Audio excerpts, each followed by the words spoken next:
우리가 이제 오늘의 이 본문의 말씀은 이제 이스라엘이라고 하는 이스라엘이 이제 주변에 이 블레셋과 에돔 또 암몬, 요압 이런 아람이라든지 이런 이방 국가들에게 이렇게 이제 둘러싸여 있었죠. 그리고 이제 여러분들이 지금 네바논이나 시리아 같은 경우가 이제 아람 쪽이겠죠. 북쪽이니까 계속 이제 하여튼 이스라엘 민족의 역사에 보면은 끊임없이 이렇게 이제 갈등하고 싸우는 것들을 이제 보게 되는데, 이제 오늘 우리가 이제 이 본문에서 우리가 잘 아는 이제 요나단에 대해서 이제 생각을 해보고, 요나단이 어떻게 참 이런 믿음의 사람이 되고, 또 이렇게 이런 어떻게 보면 참 무모한 이런 일들을 저지르고 있는가. 그것이 어떤 단순히 개인의 어떤 무슨 어떤 뭐랄까요, 만용이라 할까요, 그런 것이 아니고 이게 이제 이 요나단은 정말 하나님을 향한 그런 믿음이 있어서 이렇게 행동하는 걸 볼 수가 있거든요. 그래서 우리가 이제 이 본문을 통해서 요나단의 믿음, 요나단의 어떤 그런 용기, 그것이 어디로부터 유래됐는가 이런 것들을 살펴보고, 이제 우리가 이 본문에 보면 사울 왕은 영적으로 굉장히 이제 침체되어 있고, 어떻게 보면 이제 사울 누구죠? 이 사무엘에게 야단을 맞고 나서 굉장히 지금 풀이 꺾여 있고 이게 마음이 좌절되어 있는 상태를 보게 됩니다. 근데 이제 중요한 거는 항상 하나님의 사람들의 개인적으로나 공개적인 어떤 책망을 받을 때 이 사울 왕은 그런 것들을 하나님 앞에서 잘 이렇게 소화하고, 이 권면을 받는 자는 지혜로운 자라 그랬잖아요. 그래서 그런 것들을 잘 소화해서 그것이 정말 하나님 앞에서 회개로 이렇게 이제 연결이 됐으면 좋았는데, 사울은 결국 그런 부분에 있어서 실패하게 되는 것 같아요. 왜 그러냐면 이제 그 이후에 계속 보면은 사울은 계속 자기 생각을 따라서 움직이게 되거든요. 그리고 이제 어떤 하나님께서 왕이신데, 그가 이제 어떤 형식적으로 왕이지만 실제 왕은 하나님이시잖아요. 교회 안에 어떤 리더들이 내가 모든 사람을 인도하고 이렇기 때문에 자기가 왕은 아니거든요. 하나님 머리시고 주님 머리시니까. 근데 이제 그런 어떤 그런 실제적인 왕의 마음을 가지게 되면 그때부터 이제 영적으로 타락해 있는 거고, 모든 걸 주님께 묻고 주님의 이 권위라든지 뜻이라든지 모든 것이 앞서야 되는데, 이제 그렇지 못했던 걸 우리가 볼 수가 있습니다. 그래서 이제 결국은 사울 왕은 이것이 실패하기 때문에 하나님께 버림을 당하는, 우리가 이제 13장에서 그런 걸 보았는데, 여튼 이 사울은 권면을 이제 수용하지 못하는, 이제 이렇게 겸손하지 못한 그런 이 영성의 자세를 보게 되는데, 이런 결국은 이제 사울이 결정적인 문제는 뭐였어요? 이 믿음의 문제예요. 이 하나님의 나라는, 하나님이 통치하는 영적인 그런 세계는 하나님의 나라의 하나님 백성과 하나님의 자녀들의 그런 관계 속에서 일어나는 이 하나님의 세계는 반드시 어떤 영적인 원리를 따라 이렇게 모든 것을 행하지 않으면 이 문제가 일어나는 걸 볼 수 있습니다. 결국 이 사울의 문제는 하나님에 대한 믿음의 문제예요. 이제 우리가 쭉 그런 이 이스라엘 민족의 전쟁사를 봐도 그렇지만, 결국은 이 사울은 이 적을 봤죠. 우리가 이제 13장 5절에서 블레셋 사람들이 이스라엘과 이제 싸우려고 모였는데, 병거가 몇 개예요? 3만이죠.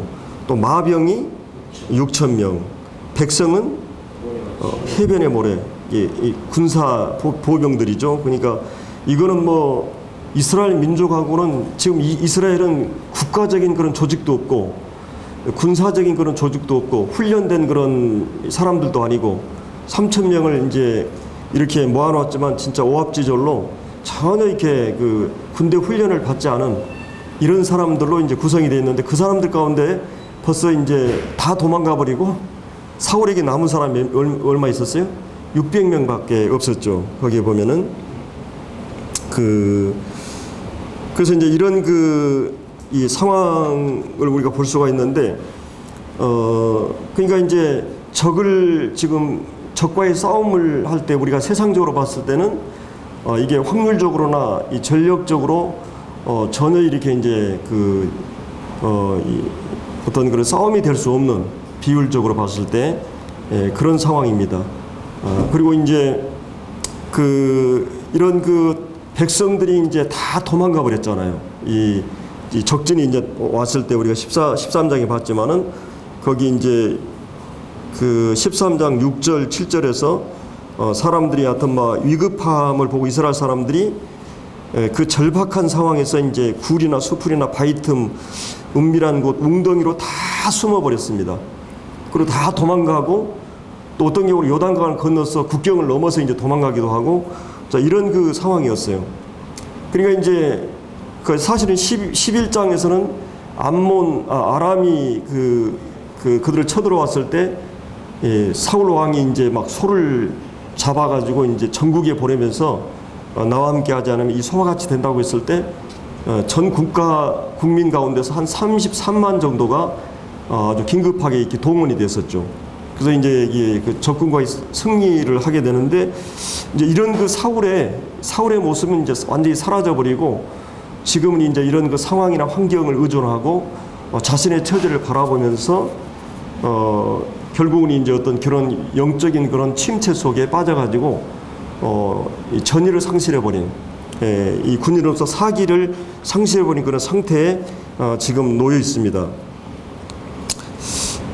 그래서 이제 이런 적진의 상황이라든지, 또 우리 아군의 상황이라든지, 이런 여러 가지 봤을 때 이거는 정말 어떻게 상식적으로 봤을 때는 이거는 이게 패배할 수밖에 없는 그런 상황이었죠.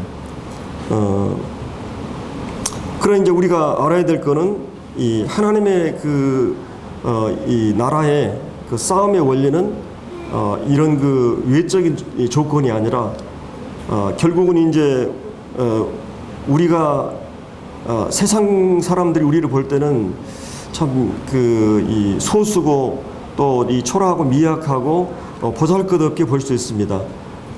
때로 우리가 이제 가끔 세상 가운데 가보면 막 어마어마한 그런 부와 권력과 막 건물과 또 이런 교회 건물을 보거나 수를 보거나 정말 우리가 참 초라하고 이렇게 보이잖아요. 예. 근데 이제 가장 중요한 거는 우리는 소수지만 이 숫자의 문제가 아니라 하나님께서 배후에 계시고 또 하나님의 생명을 가지고 있는 자들이기 때문에 하나님 편에서 볼 때는 사실은 우리가 하나님의 자녀라고 했을 때는, 하나님의 백성이라고 했을 때는 이거는 이 우주 만물을 소유하고 계신, 이 다스리고 계신 그 하나님께서 내 배후에 실제 함께하고 계시는 거죠. 사람들의 수나 이 보이는 어떤 건물이나 뭐 이 헌금이나 막 이런 액수가 아니라, 과연 우리가 하나님의 생명이 있는 자들이라면 하나님이 우리와 함께 하시는 이런 이 어마어마한 그런 능력을, 이 요나단은 이제 사울과 달라요. 이 다윗도 그러잖아요. 이 하나님의 이 전쟁은 사람의 많고 적음이 있지 않다. 이렇게 이제 얘기하죠. 그래서 우리가 이제 이거를 보면서 아무리 대적이 뭐 골리앗과 같은 이거는 상대할 수 없는 그런 대상이라 할지라도 하나님께서 우리와 함께 하시면 이것은 사실은 어려운 싸움이 아니거든요. 그래서 이제 이 사울은 이런 이 상황이나 환경을 보고 믿음이 완전히 떨어져 있는, 사실은 믿음은 인왕도 아니고 신념도 아니고 확률도 아닙니다. 사람을 보거나 계산적으로 해서 내가 버스 타고 비행기 타는데 사람들이 안 죽었기 때문에 경험도 아니에요. 이 신앙이라고 하는 것은 하나님을 바라보는 것이에요. 하나님을 앙모하는 것이, 하나님이 어떤 분인가 바라보고 그분을 의지하는 것이, 오늘 시편에서 봤지만은 우리 하나님을 기뻐하고 또 하나님을 의뢰하고 또 하나님을 신뢰하고 또 하나님을 붙들고, 이 모든 것은 하나님을 이 삶의 중심에, 우리 영혼의 중심에 하나님을 앞세우는 거죠. 그렇게 될 때 상황은 아무것도 아닌 거를 우리가 이제 보게 됩니다. 그래서 이제 이 사울은 이러다 보니까 이제 이 소심하고 소극적인 그런 상황이 되고, 하나님 백성에서 가장 좋지 않은 태도가 요행을 바라는 그런 마음이에요. 이 감독에서 감독이를 바라는, 전혀 이 사울은 이제 작전이나 대책이 없이, 그런 이런 상황에 놓여 있는 걸 볼 수가 있습니다. 그래서 이 사울이 이제 이런 모든 원인들을 생각해 보면 결국은 사울은 하나님 앞에서 이런 이 마음이 커가는 훈련이 없었어요. 믿음이 커가는 그런 영적인 성장 과정이 없었기 때문에, 연단의 과정이 없었기 때문에 위기 앞에 설 때마다 그런 쉽게 이렇게 무너지는 걸 볼 수가 있거든요. 근데 하나님께 다윗 같은 경우는 그 하나님 부르실 때부터 그가 확실하게 이제 하나님의 사람으로 세울 때까지 많은 그런 시련의 과정을 겪게 됩니다. 그래서 그 영혼이 숙성이 되고 무르익게 되고, 이 도량이 넓어지고 깊어지고, 그래서 이 어떤 그런 그가 막 은사라든지 그 기능이나 기술이 탁월한 것만이 아니라 이 리더십에서 가장 중요한 게 도량이잖아요. 사람을 포용할 수 있는 그런 능력인데, 다윗은 이제 그런 사람으로 길러져 가는 거예요. 근데 이제 사울은 사람이 그 마음이 커가지 않기 때문에 쉽게 이런 환경이나 상황에 반응하는 걸 이제 볼 수가 있습니다. 그래서 이제 이런 중요한 거는 우리가 잘 아는 이 요나단은 거기 이제 14장 1절에 보면, 요나단이 자기의 무기를 든 소년과 이제 우리가 건너편 블레셋 사람 부대로 이제 건너가자, 이제 그의 아버지에게는 하지 아니했다. 그렇게 말하고 있죠.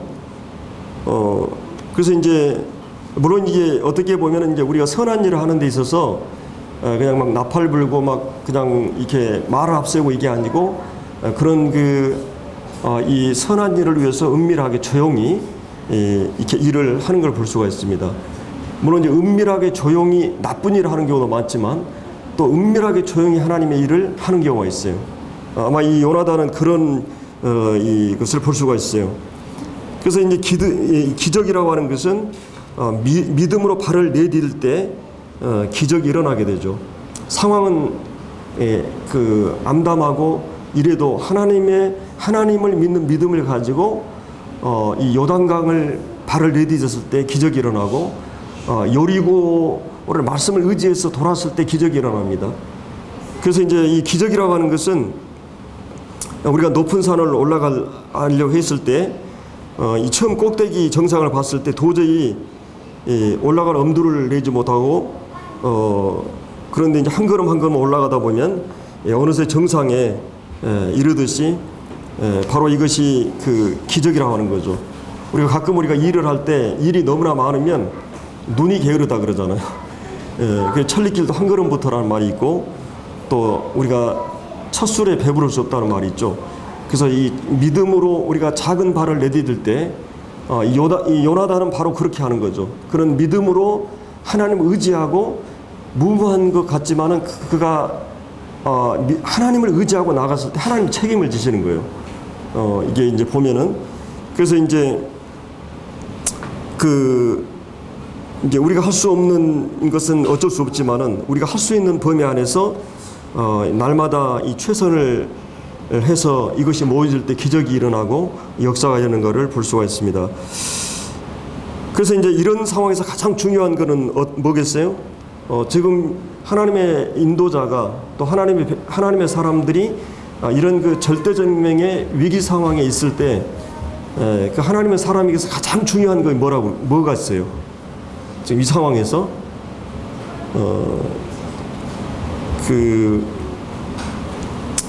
가장 중요한 것은, 물론 이제 여기 사울이 나름대로 이제 2절에 보면 이제 600명 가량만 이제 남아 있잖아요, 사람들이. 근데 이제 여기서 보면은 3절에 아이야라는 제사장을 동원합니다. 이 제사장을.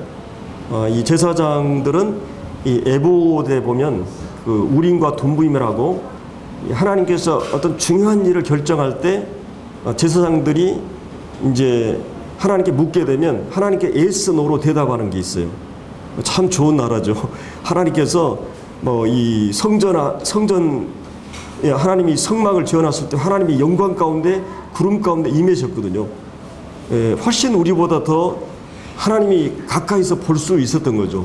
우리는 더 확실한 그런 성령을 소유하고 있지만, 근데 이제 여기에 하여튼 이 제사장들이 있었고, 그 다음에 이제 사무엘 선지자가 있었고, 그래서 이 이스라엘 백성들은 항상 어떤 중요한 문제가 있을 때마다 하나님께 묻기 위해서는 이런 채널들을 사용했어요. 이 선지자라든지 제사장들을 통해서, 이 영적인 하나님의 인도자들을 통해서 이 하나님의 뜻을 이렇게 이제 묻고 이렇게 했거든요. 근데 이제 이 사울이 이 제사장을 모셔온 데는 이스라엘 백성들이 블레셋과 싸울 때 언약궤를 이렇게 이제 메우듯이 정말 하나님의 주권을 인정하고 하나님을 왕으로 삼고 내가 하나님 앞에서 내가 하나님을 목자로 왕으로 섬기는 그런 중심이 돼 있지 않은 상태에서 자기가 중심이 돼 있을 때 하나님은 이제 수단이고 이용의 대상이 될 수 있어요. 마치 내가 하나님을 리모컨 다루듯이 기계 다루듯이 하나님을 기계적으로 대하는 것이 우상이죠. 결국 사람들은 우상을 자기들이 만들잖아요. 목적이나 내용을 다 자기가 설정합니다.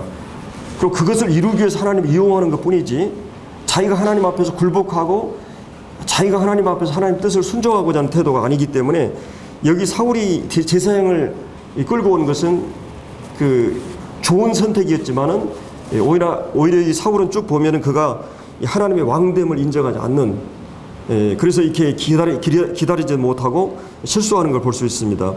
그래서 이제 이런 상황에서 사울에게 가장 중요한 일은 뭐냐면 이제 하나님과 통신하는 일이에요. 그렇죠? 하나님하고 이제 하나님의 뜻을 물어보고 하나님께 기도하는 일입니다. 그리고 하나님의 뜻이 이것이라고 하면 하나님 뜻이 이것이라고 한다면 전쟁하지 말아라 그러면 굴복하는 거고, 너 전쟁하라 그러면 목숨을 걸고 나가는 거예요. 중요한 것은 이 사울 왕에 있어서 하나님의 뜻이 무엇이고 이게 중요하거든요. 우리가 이제 여호수아에서 보면 여호수아가 이제 전쟁하기 전에 누가 나타나요? 여호와의 군대 장관이 나타나죠. 그걸 왜 그러냐면 네가 사령관이 아니다. 하나님이 사령관이라는 것을 확인하기 위해서, 네가 형식적으로 또 가시적으로는 이스라엘 민족의 이런 지도자지만 실제는 내가 사령관이다. 내 명령을 따라야 되고 내 뜻을 따라야 된다고 하기 위해서 이 주님이 이제 군대 장관으로 나타나거든요. 그래서 이제 여기서 중요한 거는 그가 하나님의 뜻을 확실하게 이제 묻고 그 결정이 날 때 자기의 목숨을 걸고 하나님 앞에 복종하고자 하는 자세를 가졌어야 돼요.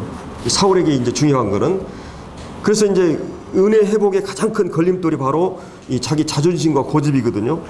근데 이 사울은 사물에게 받은 책망과 권면 때문에 그가 상한 마음을 가지고 그것을 회복하지 못하고 있어요. 이 위기 자체보다 더 무서운 것은 이 하나님을 원망하는 마음, 또 어떤 인도자를 원망하는 마음. 그래서 우리가 화를 내게 되면 하나님이 우리를 이제 그때부터 도울 수가 없는 거죠. 이 원망과 시비라든지 불평과 모든 것은 불신에서부터 오잖아요. 하나님을 인정하지 않는, 하나님이 이 상황을 범사를 인정하라고 그랬는데, 내게 주어진 모든 상황을 인정하라고 그랬는데 이걸 인정하지 못하면 하나님이 역사할 수가 없는 거죠. 그렇기 때문에 아무리 어려워도 우리가 아까 악인들로 인해서 불평하지 말고 불의를 행하는 자들로 인해서 행악하지 말라.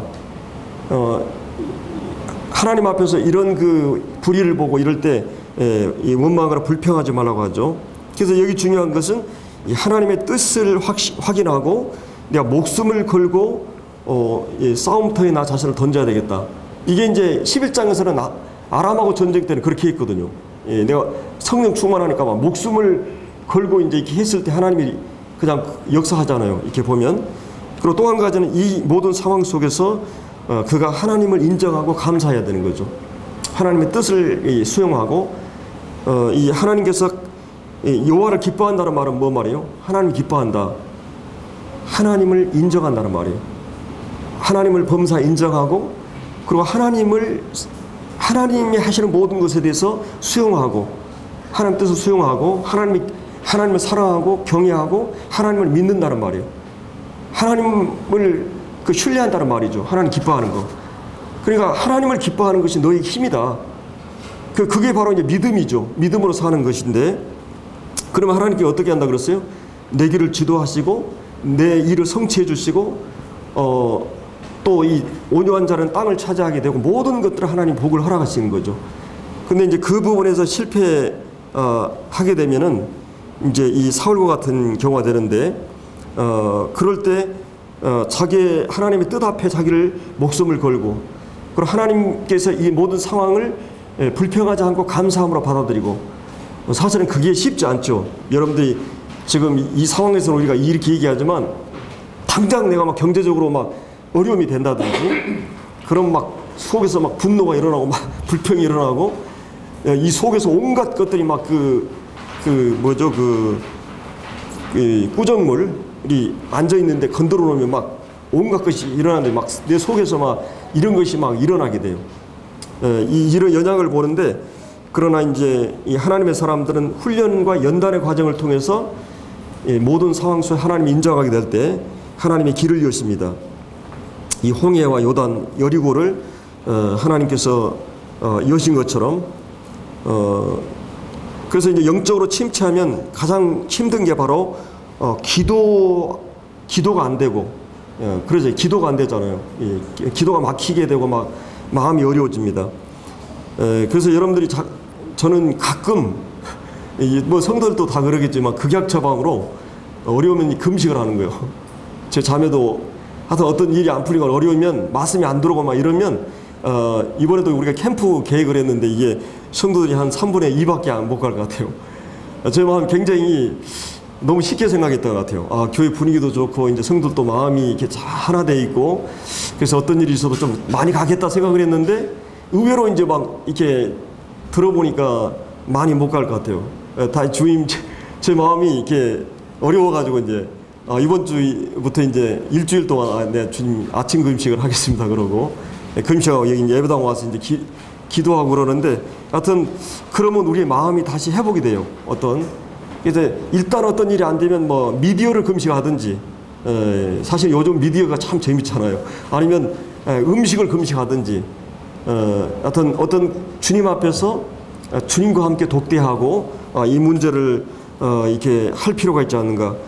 이런 정말 주님만이 이 문제를 해결할 수 있기 때문에, 그런데 이제 사울은 이런 여러 가지 침체 상황 속에서 빠져 있었던 것을 이제 우리가 이 말씀에서 볼 수가 있습니다. 근데 이제 우리가 잘 아는 이 요나단은 사실은 지금 우리가 이제 13장 5절에서 블레셋 군대들이 이렇게 많이 이 mik바스에 진을 치고 이스라엘 민족을 지금 공략하려고 하는 데는 뭐가 원인 제공이 뭐였어요? 우리가 13장 3절에 그게 나오죠. 요나단이 게바에 있는 블레셋 사람은 수비대를 침해. 그러니까 이제 이스라엘과 블레셋의 이 경계선에 블레셋의 수비대들을, 이 경비병들을 이제 지금 요나단이 가서 그냥 그 사람들을 친 거예요. 어떻게 보면 이거는 싸움을 건 거죠. 요나단은 굉장히 무모한 행동을 한 거예요. 어떻게 보면 지금 이 상황적으로 지금 자기들이 지금 블레셋을 칠 수 있는 상황이 아니고 뭐 군대도 형성되고 이런 게 아니거든요. 근데 요나단은 그냥 이 일로 인해 가지고 사실은 블레셋 군대들이 병력들이 지금 공략을 하기 위해서 진을 치고 있는 겁니다. 그래서 이제 14장 1절에서도 또 요나단이 이제 이렇게 하는데, 이거는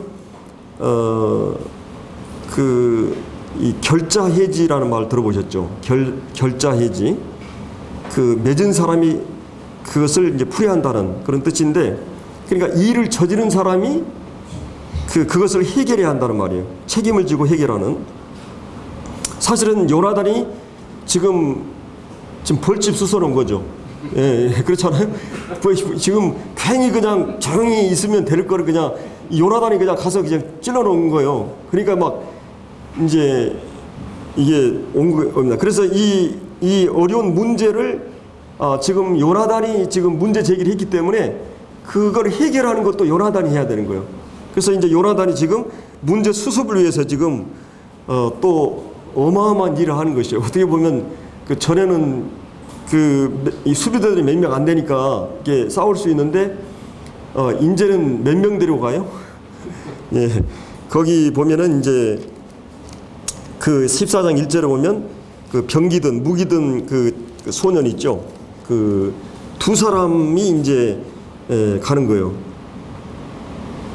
그래서 이제 이 요나단은 그 아버지의 뜻을 묻지 않고 이제 어떻게 보면 요나단에게는 뭐 선지자도 제사장도 아무도 없어요.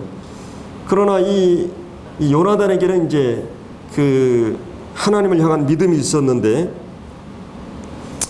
그 어떻게 보면 이제 아버지에게 이걸 물으면 아버지가 허락할 것 같아요, 안 할 것 같아요? 이거는 이게 뻔한 일이죠. 아버지는 절대 이거를 허락할 리가 없죠. 그래서 아버지에게 의논하지 않았어요. 가끔 우리가 어떤 선한 일을 하는 데 있어서 하나님 앞에서 확실한데 나보다 영적인 선배나 리더가 이거는 그 반대할 것 같다. 또 그 형제가 지금 영적인 상태가 안 좋을 수도 있다. 그러면 가끔 우리는 이제 어떤 일을 저질 수가 있겠죠. 이게 하나님 앞에서 확실한 거라면. 근데 이제 하여튼 요나단은 이 목숨을 걸고 지금 이 두 사람이 이제 블레셋 가운데 또 뛰어들어갑니다. 그래서 어떻게 보면 신앙이라고 하는 것은 모험이죠. 하나님께서 지금 내게 하나님을 믿으라고 하고 약속을 주었지만 결과가 올 때까지 가시적인 어떤 실상이나 증거가 보이지 않아요. 믿음이라고 하는 그런 거죠.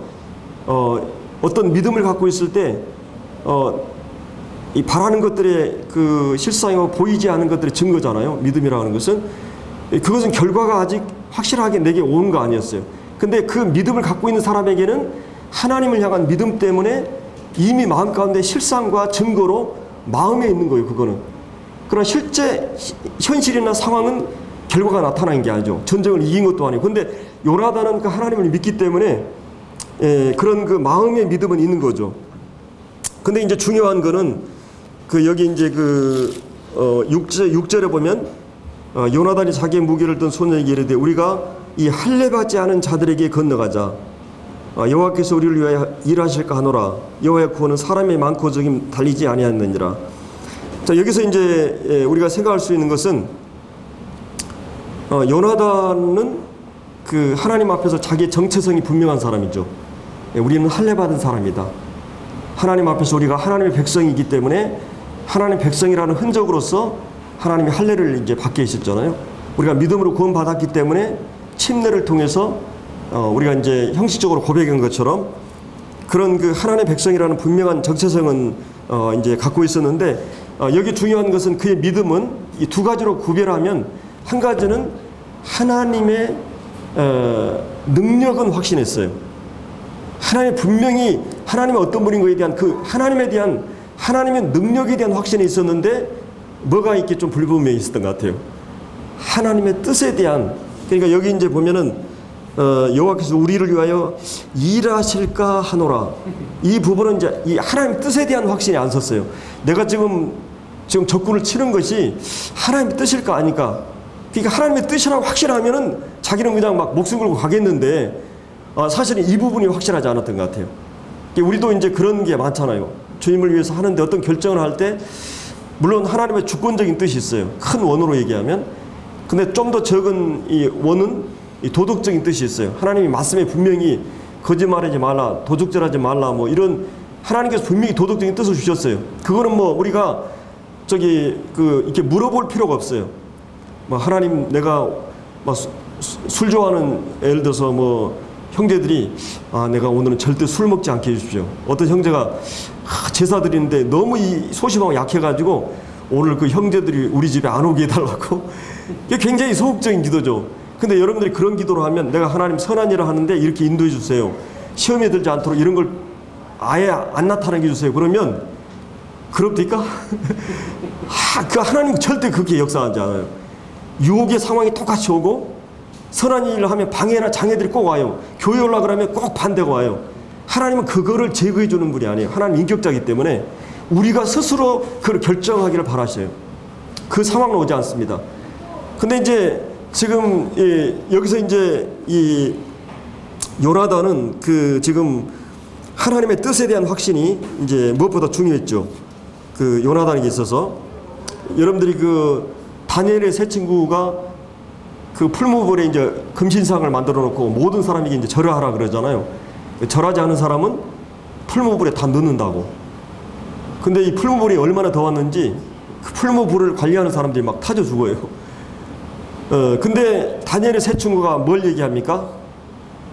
하나님께서는 저 불 가운데서 우리를 건져주실 것에 대한 확신을 가져요. 그러니까 하나님의 능력에 대한 확신은 분명했어요. 그러나 그리 아니하실지라도는 하나님의 뜻에 대한 복종이에요.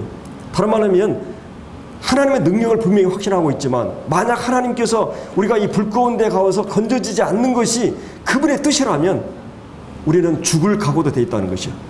중요한 것은 하나님의 뜻에 대한 태도가 분명했던 것이요. 그러면 이제 이 요나단에게 중요한 것은 과연 하나님의 뜻이 무엇인가에 대한 이것이 중요한 거잖아요. 그래서 우리가 그리스도니까 가장 중요한 것은 바로 이 하나님의 뜻인데 하나님의 뜻을 아는 것. 우리가 골로새 1장에서도 하나님의 뜻을 아는 것을 채우게 하시고 그리고 하나님의 뜻을 행하게 해달라고 기도하잖아요. 바울의 기도의 핵심이. 그래서 우리가 이 주님의 전생에는 바로 아버지의 뜻을 내가 아버지의 뜻을 행하려 왔나이다.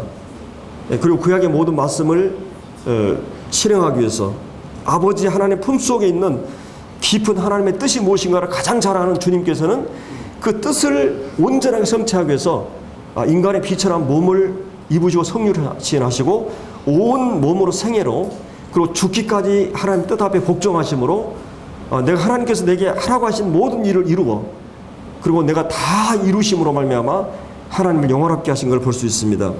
그래서 이 땅의 최대의 발견은 하나님의 뜻이 무엇인가를 아는 것이에요. 그리고 이 지상의 최대의 업적은 하나님의 뜻을 실행하는 것입니다.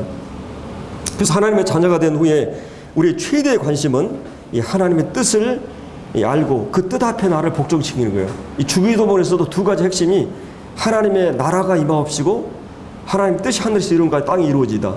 결국 이제 너희는 먼저 그 나라와 의를 구하라는 말은 이 두 가지예요. 하나님의 통치가 하나님의 머리 대심이 내 삶에서 이루어지고 그럼 이 주재권이 이루어지고 또 한 가지는 하나님의 뜻을 이루는 것으로 이것이 기도의 아주 중요한 핵심이죠. 그래서 이제 요나단은 나름대로 이제 이 분별 방법을 보면 무턱대고 이제 공격한 건 아니에요. 이 요나단이 먼저 이제 하나님 뜻을 우리가 이제 분별하는 데 있어서는 이제 절대적인 하나님 뜻이 있고 도덕적인 뜻이 있어요. 이 절대적인 뜻이라고 하는 건 하나님께서 창조라든지 섭리라든지 뭐 구속이라든지 이런 굵직굵직한 하나님의 어떤 역사에 대한 심판이라 모든 하나님의 뜻은 절대로 인간의 동의가 필요하지 않아요. 그 뜻은 절대적으로 이루어져요. 하나님 뜻이라고 하는 것은. 그러나 이제 하나님의 도덕적인 뜻은 우리가 순종 여하에 따라서 이거 심판을 받아요. 이 도덕적인 뜻은 우리 그리스도인들의 십계명이라든지 모든 뜻이 분명히 나와 있죠. 그러니까 이제 이 부분에 대해서는 뭐 우리가 결혼 문제라든지 사업 문제라든지 뭐 우리가 목장에서 풀을 뜯어 먹는데 양에게 너 이 풀 뜯어 먹어 이렇게 인도하잖아요. 도덕적인 뜻이라고 하는 건 이 테두리 안에 있는 이 풀은 다 먹을 수 있어요. 그리스도 예수 안에 있는 형제들은 다 내가 선택할 수 있는 대상이에요. 그것은 그 개인적으로 하나님이 이렇게 인도하시고 저렇게 인도하시고 그거는 도덕적인 것과 달라요. 이 테두리 안에서 하나님께서 이 물고기가 물 안에서 자유하듯이 이 자유 안에 선을 주신 거예요. 그 선 안에서 우리는 얼마든지 자유롭게 우리의 지혜와 상식을 통해서 우리가 개인적인 선택을 해요. 그건 책임은 내가 또 지는 거예요. 그러나 이제 개인적인 뜻이 있어요. 하나님 분명히 우리 삶에는 어떻게 해야 될지 모르는 그런 상황이 올 수 있어요. 지금 이런 경우죠. 그때 하나님의 뜻을 어떻게 우리가 분별해야 되냐면 요나단은 하나님 앞에 먼저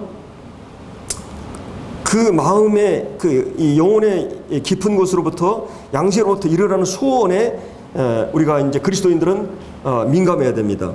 블레셋을 공격하고 싶은 이 간절한 그런 이런 마음이 하나님 주신 감동이고 부담이라면 그 생각은 계속될 수가 있어요. 이 영적인 사람들에게는 그게 있어요. 성령이 우리 안에서 소원을 두고 행하신다 그랬어요. 하나님 계속 그 일을 하고 싶은 강렬한 마음이 계속 우리 안에서 일어날 수가 있어요. 하나님으로부터 왔다면 분명히 이것은 어떤 열매를 통해서 우리가 증거가 되겠죠. 그래서 이제 선한 일을 하고 싶은, 그래서 이제 이런 사울에게는 이런 감동이 없었어요. 왜 그렇습니까? 여러분이 죄를 범하고 죄를 가까이 하게 되면 성령이 우리 안에서 역사를 중단하면 소멸돼 버리는 거죠. 그래서 이제 성령을 근심하게 하고 소멸하고 죄를 가까이 하고 세상을 사랑하고 이러면 이런 충동, 이런 영적인 소원들이 안 일어나게 됩니다. 그러기 때문에 믿음 안에 이 중심을 가지고 있는 성도들은 성도들의 어떤 형편이나 경제적인 형편이나 또 이 영적인 상태나 이런 걸 민감하게 이렇게 보아야 되는 거죠. 그래서 돌아보게 되는 거죠. 그리고 이제 또 한 가지는 이 소원이 이제 하나님 말씀에 비추어 보고 이것이 하나님의 언약의 백성인 우리들에게 정말 이 이방 나라에게 이렇게 굴욕적인 식민 통치를 받은 것이 과연 합당한가? 이 요나단은 그것을 견디기 힘들었어요. 하나님의 언약 백성이 할례 받지 않은 이방인들에게 이것이 이제 용납하기 힘들었던 것입니다. 때로 하나님께서 우리가 불순종함으로 이방인들을 동원해서 이스라엘 연단할 때가 있어요. 그러나 이 멸망시키질 않아요. 이스라엘 민족의 역사 보면 이 특별한 어떤 하나님의 이 백성들은 아수르나 바벨론 포로가 되고 막 흩어져도 하나님 백성들은 거기 있어요. 그렇잖아요. 그러나 그 고통스러운 세월을 보내는 거죠. 그리고 이제 또 한 가지는 이제 이 하나님 뜻을 분별한 방법은 환경적인 확인이에요. 하나님 뜻에 대한 이제 그 가까운 이 부관에게 묻잖아요. 이 6절에 보면, 그래서 이제 7절에 보면 이 가까운 자가, 이 무기 든 자가 그에게 이르되 당신의 마음에 있는 대로 다 행하여 앞서가소서. 내가 당신과 마음을 같이하여 따르리이다. 자, 우리 자매가 한번 이 말씀을 경건히 전하다가 너무 축복이 돼가지고 저한테 나눠주더라고요. 여보, 당신이 마음에 있는 대로 다 행하세요. 그리고 내가 당신의 마음을 같이하여 따르리이다. 얼마나 제가 황홀했는지. 사실은 이거는 어떻게 보면 주님과 우리의 관계가 그래야 돼요. 그렇죠? 부부 간의 관계에서도 그러고 부자 간의 관계에서도 그래요. 아버지, 제가 아버지의 뜻을 따르리이다. 아버지 뜻대로 행하소서. 이것은 이 부관이 뭐예요? 요나단의 그 신앙과 인격에 대한 전폭적인 신뢰를 말해요. 우리가 이제 하나님을 신뢰한다고 하면 어떻게 보면 우리가 사실은 이스라엘 백성들은 뭐예요 지금? 양이에요. 양 7마리하고 늑대 1마리하고 싸우면 누가 이길 것 같아요? 양이 집니다. 양은 공격하는 능력도 없고 방어하는 능력도 없어요. 피할 능력도 없어요. 분별력도 없어요. 그럼 넘어지면 이런 스스로 자구책도 없어요. 그러니까 양에게는 목자가 없이는 성결은 불가능한 게 양의 조건이거든요. 근데 이 세상 가운데 주님이 내가 너희를 보내면서 뭐라고 그랬어요? 주님이 양을 이리 가운데 보낸 것 같도다. 그러니까 얼마나 초라하고 얼마나 연약하고 얼마나 어린아이 같고, 여러분들이 이 세상이라고 하는 데 보면 우리는 사단에게 밥이 되는 것이죠. 근데 중요한 거는 양의 지혜는 뭐예요? 목자를 끌어들이는 거예요. 이 목자를 의지하는 거예요. 모든 주권을 목자에게 하고 목자의 뜻을 따르는 거예요. 목자는 이 모든 것을 이길 수가 있어요. 그렇기 때문에 지금 여기서 나오는 무기를 든 자가 이런 아름다운 그런 태도를 이렇게 보게 되죠. 그래서 그런 자기 주관적인 생각을 객관적인 것으로 해서 검증 과정을 거치는데, 그것은 가까운 사람, 이게 아첨하는 사람이 아니라 이 우리를 잘 알므로 객관적으로 우리의 생각을 평가해 줄 수 있는, 적극적으로 동의하고 순종하고자 하는, 그래서 그런 하나님의 뜻을 확인하게 되고, 하나님의 뜻을 우리가 제대로 알기 위해서는 이 성경을 무엇보다 가까이 하고 또 읽고 묵상하고 연구하고 무엇보다 교회 교제에 가까이 하고 늘 영적인 상태가 바르게 되도록 우리가 이제 노력해야 되겠죠. 그래서 이제 그런 우리의 이제 가까운 그런 이 부부 관계에서 아내에게 우리가 가끔 아내에게 물으면 이런 죄 딱 잘라버린 거 있잖아요. 그러면 이건 주님의 뜻이 아니다. 이게 확실히 그렇게 알아야 돼요. 왜냐하면 내 아내가 내 상태를 가장 객관적으로 볼 수 있으니까. 내가 주관적인 생각이 물론 이제 영적인 사람이 아닐 수도 있어요. 가끔은. 근데 또 이제 가까운 친구가 그럴 수 있어요. 내가 예를 들어서 내가 가까운 영적인 어떤 동역자 한 형제한테 물어봤어요. 근데 형님 그거는 좀 아닌데요. 그러면 저는 그 말을 가끔은 제가 확신하는 건 밀고 나는 게 있지만 아마 서너 가지는 보류하게 돼 있어요. 왜냐면 그 형제가 그거를 저 형제가 이렇게 보기 때문에 그런 경우가 있거든요. 그래서 가까운 친구나 가까운 아내, 이 남편에게 우리가 이제 하나님의 뜻을 물어볼 수 있어요. 이 잘못된 그런 내 충동이나 욕망이나 야망으로 그런 것이 일어날 수 있기 때문에 그래서 그런 이제 이런 하나님의 뜻에 대한 확신을 갖고 또 한 가지 이제 방법이 8절부터 요나단이 이르되 보라 우리가 그 사람들에게로 건너가서 그들에게 보이리니 그들이 만일 우리에게 이르기를 우리가 너에게로 가기를 기다리라 하면 우리는 우리의 있는 곳에 가만히 서서 그들에게 오라가지 말 것이오. 여기서도 이제 이 요나단이 이제 자기 부관에게 확인을 했고 또 한 가지는 이제 적진에 가가지고 이게 이제 현대 번역에는 작은 너울에 이제 물 속으로 들어가가지고 딱 그 적진에 이렇게 딱 올라오면 적진의 보초들이 당신이 올라오시오 그러면 이거 하나님 뜻이고 올라오지 말라고 그러면 하나님 뜻이 아니라고 지금 나름대로 이제 요나단이 결정한 거죠. 그래서 이제 9절에 이제 말 것이오. 10절에 그들이 만일 말하기를 우리에게 올라오라 하면 우리가 올라갈 것은 여호와께서 그들을 우리 손에 넘기셨음이니 이것은 우리에게 표징이 되리라 하고 둘이 다 이제 블레셋 사람들의 보임에 블레셋 사람들이 어떻게 해요? 보라 히브리 사람이다. 그들이 이제 숨었던 구멍에서 이제 나왔다 하고 그 부대 사람들이 요나단과 그 무기를 든 자에게 이르되 우리에게 올라와라. 너에게 보여줄 것이 있느냐 한지라. 요나단이 자기의 무기를 든 자에게 이르되 나를 따라 올라오라. 여호와께서 그들을 이스라엘의 손에 넘기셨느니라 하고 하나님 뜻을 확신한 거죠. 이제 하나님의 능력에 대한 확신뿐만 아니라 하나님 뜻을 확신하고 요나단이 그 손발로 기어 이제 올라가요. 그리고 이제 한나절 동안 싸움이 벌어지죠. 몇 명 죽여요? 20명 죽여버립니다. 그리고 이제 이 15절에 보면 들에 있는 진영과 모든 백성들이 공포에 떨었고 그러니까 이 떨림이라고 하는 것은 누구로부터 옵니까? 이 떨림은 하나님으로부터 오는 것이에요. 하나님께서 이 온 적진의 이 마음에 공포심을 일으킨 거예요. 그리고 이제 우리 이 아군 쪽에서도 이제 16절에 보면 이 파수꾼들이 이제 보다가 블레셋 사람들의 무리가 막 이리저리 흩어지는 걸 보고는 사울이 자기와 함께한 백성에게 이르되 우리에게서 누가 나갔는지 점호해 봐라. 점호한 즉 요나단 그 무기 든 자가 없어졌어요. 사울이 이제 아이야에게 이르되 하나님의 길을 이루어 가져오라 하니 그때 하나님의 괴가 이스라엘 자손과 함께 있음이라. 사울이 제사장들에게 말할 때 블레셋 사람들의 진영에 소동이 점점 더한지라. 사울이 제사장들이 이르되 내 손을 거두라 하고 사울과 그와 함께한 모든 백성이 모여 전장에 가서 본즉 블레셋 사람들이 어떻게 했어요? 각각 칼로 자기의 동물들을 침으로 큰 혼란이 일어났어요. 그래서 하나님께서 이 요나단의 믿음으로 행한 그 일로 인해 가지고 적진의 공포심을 일으키고 그 다음에 이제 또 한 가지는 자기들끼리 싸우도록 하나님이 하신 거예요. 이게 여러분들이 기드온이 싸울 때도 그랬죠. 그 300명 용사하고 싸울 때 막 횃불을 두고 막 밤에 나가니까는 적진끼리 싸워가지고 이겨버리고 드보라가 싸울 때도 그랬어요. 드보라가 싸울 때 이 성경에 보면 몇 번 그러거든요. 이 아수르의 사네립이 히스기야 왕 할 때도 그때 그런 일이 있었습니다. 그러니까 하나님께서 믿음으로 가는 사람들에게 적진을 혼란시키고 두려움을 사로잡히고 이렇게 싸움을 이기게 하시는. 그래서 이 전쟁이 완전히 그냥 승리로 이기게 됩니다. 우리가 생각할 때 이거는 요나단의 이 싸움은 다윗의 싸움과 견줄 만한 싸움이 있어요. 우리가 이제 다윗의 골리앗 17장에 나오잖아요. 대단한 싸움인데 여기 나오는 지금 요나단의 믿음도 대단한 믿음이에요. 다만 한 가지 요나단은 굉장히 독불장군적인 게 있어요. 이 돈키호테식으로.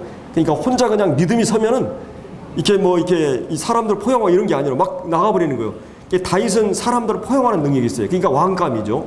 어떤 그 여러분이 그 삼국지에 보면은 누가 왕이에요? 머리가 똑똑한 그 이 누구죠? 그 제주꾼이었던 모사꾼, 제갈골명. 예. 그리고 막 싸움을 잘하는 그 유비라 아니 예, 관우라든지 힘이 좋은 장비라든지 이런 사람이 그 지도자가 아니에요. 유비가 덕이 있기 때문에 리더로 서게 됩니다. 그래서 리더는 이런 그 덕이 필요한 거예요. 다윗을 하나님이 이제 왕으로 이제 세우는 데는 그런 뜻이 있었던 거죠. 근데 여하튼 그 요나단은 여러분이 쭉 이제 보겠지만은 이 다윗을 하나님 기름 부은 자로 인정하고 자기는 2인자로 서기를 항상 끝까지 그런 태도로 보입니다. 참 이 믿음의 사람이에요. 그래서 우리가 오늘 이 말씀을 이렇게 보면서 참 그 이 믿음의 사람 요나단, 그래서 하나님께서 그 믿음을 따라서 승리하게 하시는 이런 것을 한편 살펴봤습니다. 기도하고 마치겠습니다. 아버지 하나님, 참 주님께서는 이 시대에도 이런 믿음의 사람을 기대하시고 찾으시는 분입니다. 또 하나님께서는 이 말씀을 통해서 또 성령님을 통해서 이미 우리에게 하나님이 어떤 분인 것을 너무나 많이 저희들에게 보여주시고 나타내 주셨습니다. 이제 이런 우리가 이 하나님을 알 뿐만 아니라 또 경험해 오면서 우리 하나님이 어떤 분인 것을 늘 기억하게 하시고 또 이 하나님의 뜻을 항상 분별해서 믿음으로 선택하고 살아갈 수 있도록 저희들의 생애를 축복해 주시고 또 믿음으로 가는 그 길에 하나님께서 우리가 상상할 수 없는 하나님의 그 힘과 능력으로 역사하신 것을 우리가 경험해 갈 수 있도록 저희들의 생애를 이끌어 주시옵소서. 주신 교훈 감사하고 존귀하신 주 예수 그리스도 이름으로 기도드리옵나이다. 아멘.